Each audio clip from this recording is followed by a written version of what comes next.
I would go for long walks, and sometimes if I needed to cry, I cried. If I needed to talk about my feelings and what I'm going through to someone, I talked. Hi everyone and welcome to my channel. My name is Evelyn Barta and I love to talk about everything that is related to spirituality, mindset, personal development, human emotions, and living from the heart. In today's video, we will dive into how to deal with life changes, and I think this is a very relevant topic, especially with everything that is going on nowadays in the world. So changes are not easy, no matter what kind of change you are going through. It takes a lot of awareness and patience. I would like to give you some personal advice and to talk about my story about how I dealt with changes, because I have been going through just recently some life changes, and I would love to give you some personal tips as well on how to make your transition easier. In case you are going through a personal change in your life right now, please let me know in the comment section. I would love to know what is that. If you're new to my channel, please don't forget to subscribe and then also hit the notification button so you don't miss out on videos like this, which I upload every week. So without any further ado, let's get into the subject.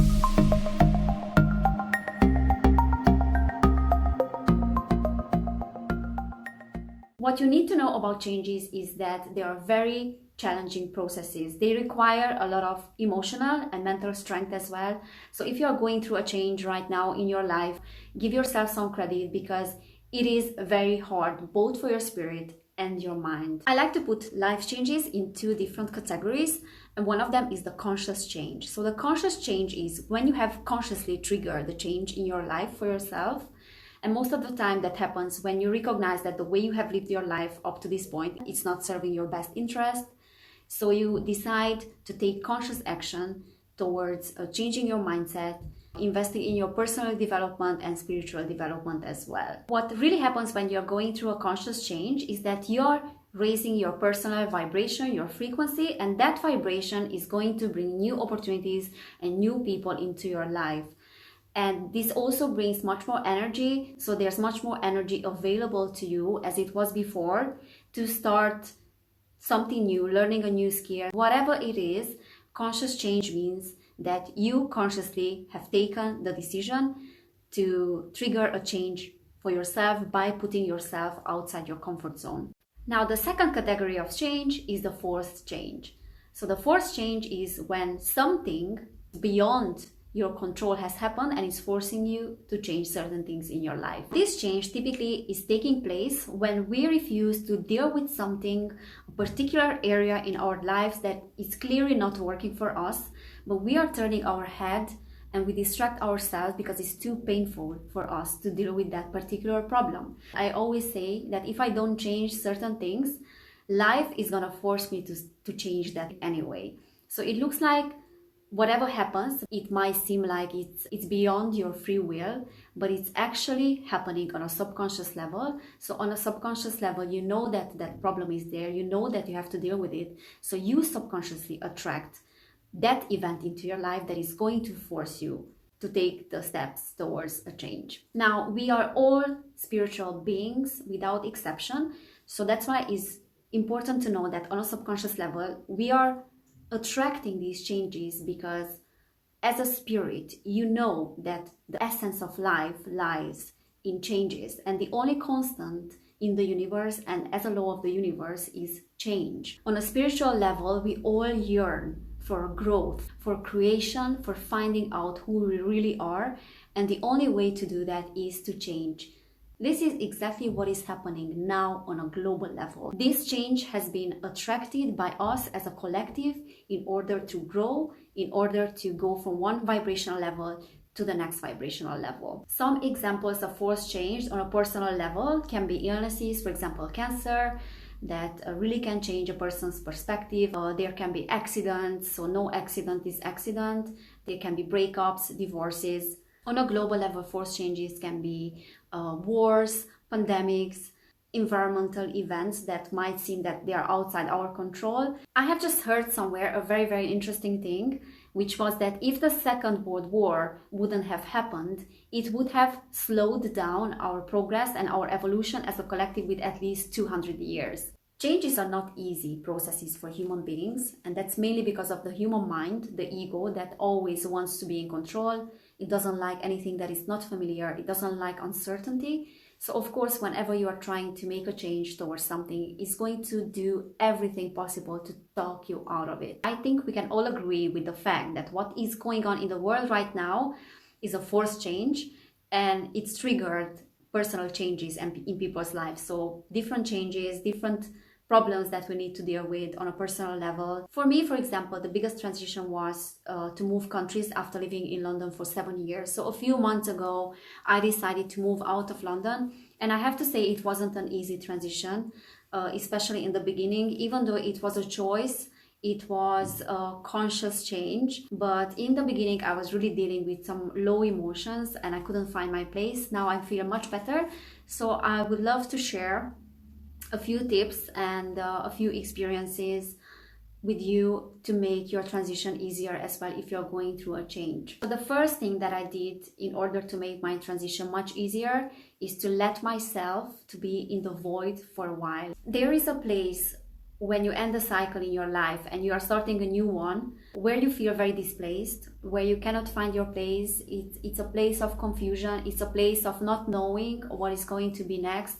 And this is what I call the void. And as scary and as dark it may sound, this is the place where you will get equipped for your next cycle in life.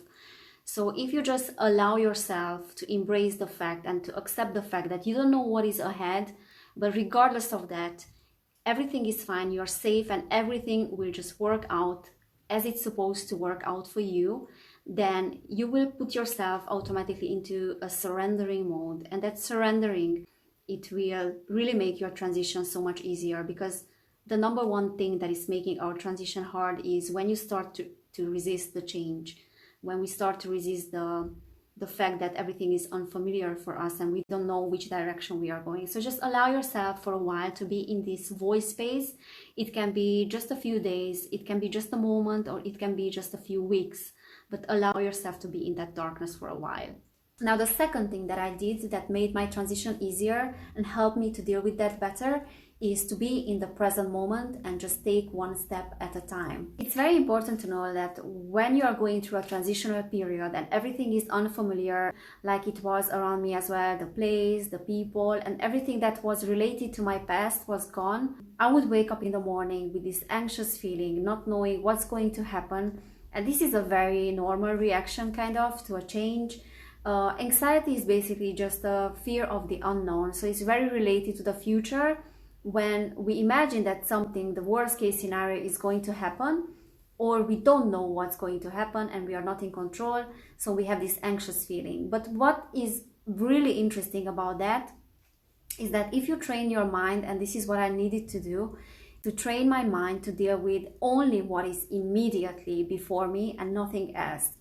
And when future disappears, automatically anxiety disappears as well. Allow yourself to take one step at a time and to be in the present, in the here and in the now. Don't think too much about the future. Don't think too far ahead, because that's how you're gonna put even more pressure on yourself. You have a lot of pressure on yourself anyway because of the unfamiliar situation. So you don't need like an extra pressure. Think about a forest, that you're walking in a forest and there's a very heavy fog, and you can't see what is in front of you. And you can only see the first step. You can see one step ahead, you can't see 10 steps ahead. But slowly, the path unfolds in front of you.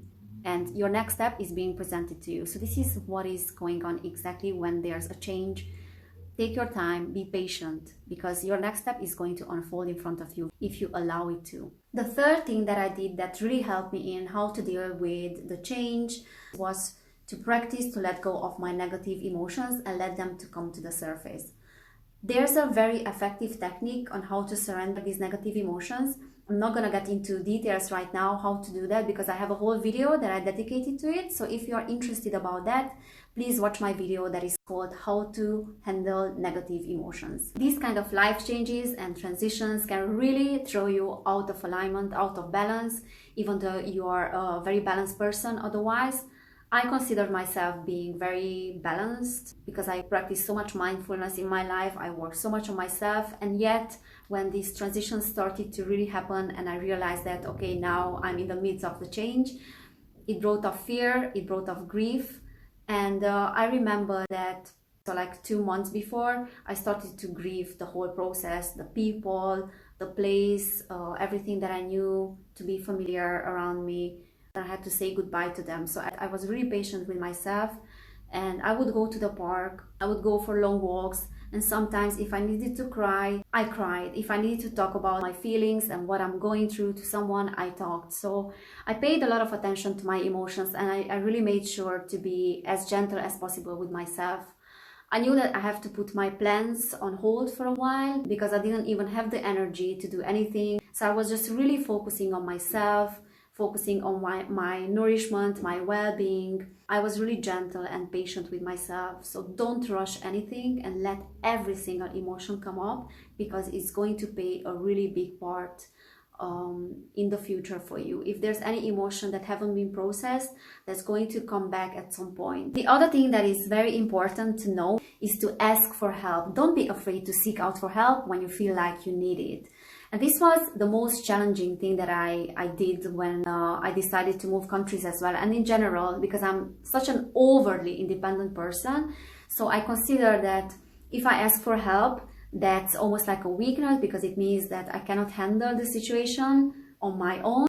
And then I realized that there's absolutely nothing weak about it. I'm in a transitional period. That means that I'm in a learning process. Why not to ask those people that already have been through that situation, and they can offer me a helping hand. There's something really beautiful about seeking out for help and letting people to help you, because it's beautiful for them as well, and they can help. We are social beings. We need each other, and I'm still learning this, but I just wanted to let you know, guys, that this is so important, and just let yourself be helped. And last but not least, a tip that really helped me, and it helped me immensely in the past as well, and it helped me with my fears, was visualizing the worst case scenario. You heard it well. It's not the best case scenario that you need to visualize, it's the worst case scenario. And why is it important? It's important because your mind is as a child. It tends to imagine fake scenarios, especially when it doesn't know what is ahead. So it likes to imagine all kind of situations, that might never happen, and 99% of them never happen. What I would suggest you, and what I used to do, is just to sit down with that feeling, with the fear, and imagine what is the worst thing that it can happen when my plans don't go the way I imagine them to go. Let's say that my biggest fear is that I'm starting a business, I'm taking the leap of faith, but I'm really afraid that I'm not gonna be able to pay all my bills. So what I would do, I would sit down and imagine myself in a situation when I cannot pay my bills. I have to leave the place where I live because I don't have any more money to pay for it. And just imagine myself what is going to happen in that case. And this is a very powerful technique, because if you take your mind there and you really allow yourself to experience the worst case scenario, that you're preparing your mind to find solutions in case that really doesn't happen the way you imagine the whole situation to go and the whole thing to play out. When you show your mind that, okay, this is the situation, this is it, we are there, and if we get to the point, there is still a solution for that. It's not the end of the world. It's not as catastrophic as we thought it was. We can find a way to get out of that situation. You not only let go of fear, you also stop fear controlling your actions. And you can do this the way that it's working the best for you. So by closing your eyes and imagining a situation, a scenario, or you can also do that by taking a piece of paper and writing down where you are, what is going on around you, any feeling that is coming up. So it's a really powerful technique to face your fears and your biggest nightmares. I really hope that these tips can be very helpful for you and can ease your transition, your change, what you are going through right now. The most important thing is to be very patient with yourself and very gentle, just as gentle as you would be with a child who is just starting to talk and to walk as well. Thank you guys for watching. If you like this video, please don't forget to give me a thumbs up. And if you're new to my channel, don't forget to subscribe and then to hit the notification button so you don't miss out on videos like this, which I will upload every single week. Have a great day wherever you are. Take care of yourself, and all the best with your change, all the best with your transitional period. Bye, kisses.